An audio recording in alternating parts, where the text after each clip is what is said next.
Nganizothonya namukela amakhosoke TV. Ngiyacela manifuthu ama-video nisubscribe like nishare nifollow kule class yasekhaya. Nganizethonga namhlanje umkhulu uzokhuluma ngomndawe. Lo mndawo ngizokhuluma ngawo umndawe lo usubiza ngo-ancestral mndawe cause phela sino water based spirit mndawe bese kuba u-ancestral mndawe. Now the difference is this one I'm talking about is the ancestral mndawe. The ancestral mndawe is the one that uses injiti maroon with a whitish color. Those flowers that have a white color but maroon in the, like its formation, it's maroon but it's got these white colors with like flowers like on. So this maroon is an ancestral mndawe. Okay, how do I mean? What do I mean? So this ancestral mndawe is the one the uyawuparola. That one it's got too many rituals and sacrifices left uyenza. Lo mndawo loyo, lo maroon lo usukubona lapho kule njiti le ngikhuluma ngayo. Lo maroon loyo umele ubunzima lamakhehla noma umndawo wakho obheni nawo. Then labo white labagcwele la bamele isibani nokukhanya kwalo mndawo. But before ukhanya kuwena ubunzima lobo osubuvezwa yilo maroon lo obhene nalamakhehla, ngoba isikhathi esiningi lo maroon lo umele amakhehla. Yebo phela bakhona nogogo, kodwa phela ukhona umndawo yekhehla nomndawo ugogo, niyangizwa. But I'm talking about the ancestral mndawe. So this mndawe now uhluke kanjani nale eminye imndawo. Lo mndawe lo, the one that uses this maroon njiti is the one that ofune uhambe uparola lapho khona uzokusizwa umuntu ekuzokuparolisa lo mndawo, ngoba ukwazi ukuziparolela wena. Kufuneka akuparolele lo muntu ufembe lo mndawe lo. Angazi bese ngoba le micimbi yahluka ngokuyenza kwamelaphi, but bese lo muntu ekwazi ukuthi ekuthola ukuhamba lakhona la kuzohlatshwa khona iy'lwane insila, ngaba imbuzi, ungaba nalezo nkukhu lezo, usuyihamba nalo mndawo lo uparolo, ngoba sekuyingozi kakhulu manje ukuthi uparole umndawo wakho. But kuyenzeka abanye bayakwazi ukwenza kuphumelele, abanye bayakwenza ngaphumeleli, ngoba umndawo phela kufuneka kufembe kuqala. Makufemba ufemba lo mndawo uzokutshela ukuthi yiphi impande yawo, lo ancestral mndawo yiphi impande yawo exactly oyifunayo, because uma wageja lo mntwana angahle angabuyi lapha emanzini.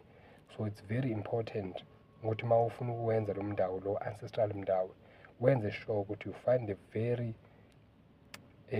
good melaphi othunyelwe kuleyo mpande leyo ukuthi uzokusiza ngayo, and ufuneka ufembe lapho kutholakala ukuthi le mpande le yalo mndawo lo, the ancestral mndawo iyona kuyiphi precisely, because wageja nje kancane kushubile, kuba nzima ukuthi uphinde ulungise. Now loyo wenziwa yimbuzi ney'nkukhu thizeni, uphinde ugcoba, abanye bayagcoba ngazi yini abayigcoba la ekhanda nani nani nani nani, ngiyayibona yonke leyo nto. So it's a quite of a long process yalo mndawo loyo.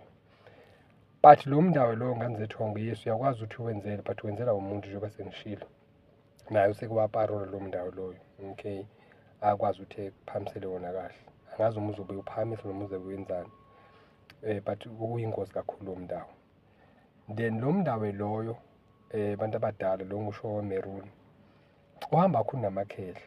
Uzokuthi unekhehla elihamba phambili noma mhlawumbe unesakwazi esihamba phambili, kodwa kuye isikhathi esiningi kuye kube yikhehla ukuthi lihamba phambili, uthi ikhehla nje likhasa ngamadolo lihambe ngenyawo, ngoba phela umndawo phela awusini ngenyawo ziwu-4, usina ngamadolo.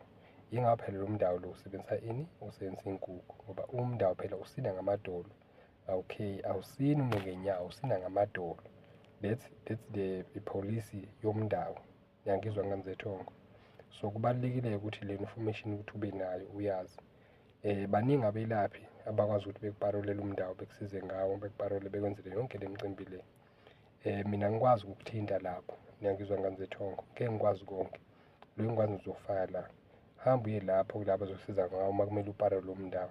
Now the question is, which I'm posing to you now, how can one see ukuthi fune ngiyoparole umndawo? Now you have to look now kulamaphupho akho, ngoba before uparole umndawo bayafika bakhulume nawe, bakuchazele, bakutshele ukuthi uzowenza kanje, noma akutshela umelaphi uma kumele uparola kulowo melaphi loyo, noma uzokusiza lo process leyo, ama-rituals ne-sacrifices okwenza lapha emsamo, but fune befike kuwena bekutshele.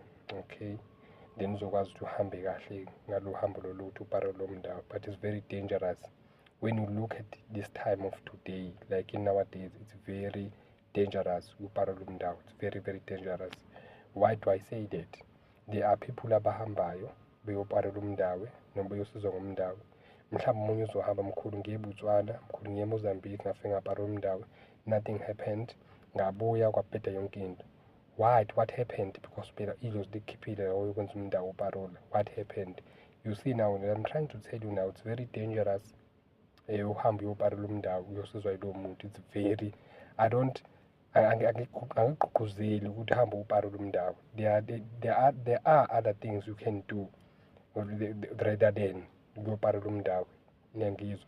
It is where now I'm trying to put up leli class leli ngifuna ukulifaka lo mndawo lo munye ozokwazi uhamba nawo. It's not easy, but I prefer that one, okay, over this one, but not like logically, but as a person, me alone, I prefer that one because uzokwazi ukusiza kakhulu, okay, because loyana umayelana nemicimbi, this one, the njiti ne-maroon njiti, it deals with imsebenzi, it deals with igazi, it deals with ama-rituals, too many rituals that are being done there, too many rituals. That's why I'm calling it an ancestral mndawe.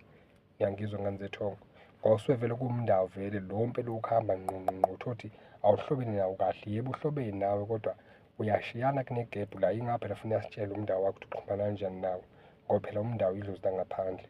Ngiyangizwa, so kuba nzima kakhulu nganzethongo, but anginishiye nalo class lelo ngizokwazi ukukhiphela iy'nhlasi la ngizonichaza khona lo munye umndawo lo okwazi ukusenza le njita le blue, okay. Ngiyabonga nganzethongo. Umndawo loyo part 3 ngizokhipha upart 4 umndawo omunye ujulile o-right, not ukuthi o-right but omunye undawo, okay. Nganzethongo, ngiyabonga kakhulu la nikhona.